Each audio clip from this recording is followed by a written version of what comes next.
Alors bonjour, moi c'est Théophile Peuplier et je suis enseignant d'anglais en lycée et en université. Ça c'est la journée, le soir je rentre et si j'ai un petit peu de temps pour moi, ça va être du dessin, de l'illustration, de la bande dessinée. Voilà.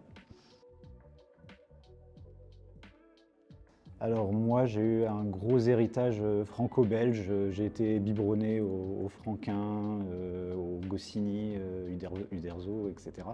Donc c'est quelque chose où j'ai du mal à sortir, mais ces dernières années j'essaie de lire et de voir le plus de choses différentes possibles pour un petit peu voir tout ce qui est possible au niveau dessin et illustration.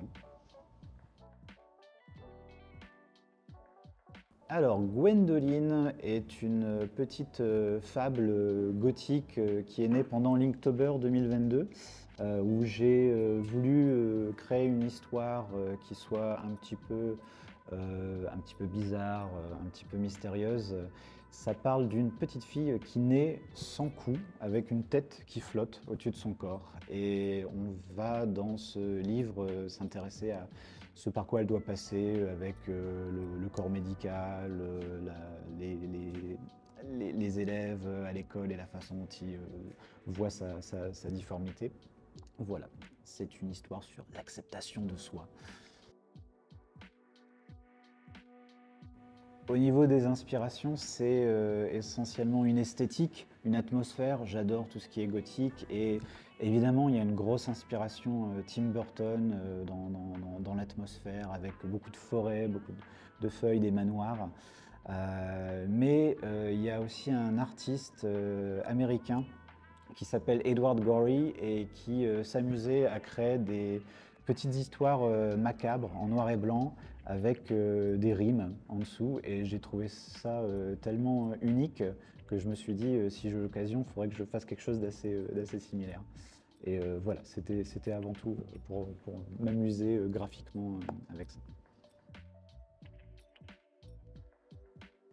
C'est avant tout son nom de famille qui est sorti en premier. Je voulais que ce soit Guillotine. Et étant donné que c'était une histoire en rime, ça aurait été génial si le nom rimait en lui-même.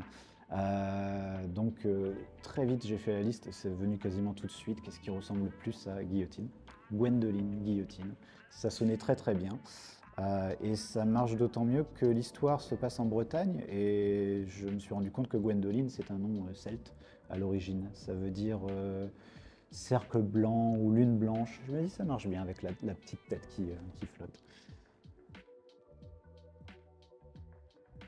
Pour ce qui concerne l'écriture, c'est d'abord une vision globale de l'histoire et ensuite je me suis mis à découper scène par scène chaque séquence essentiellement et ensuite venait la petite poésie pour qu'elle puisse décrire ce qui se passe dans l'image ou ce qu'on ne voit pas aussi dans l'image.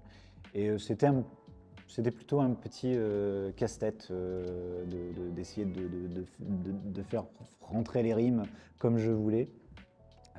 Donc voilà, c'était vraiment des étapes par séquence.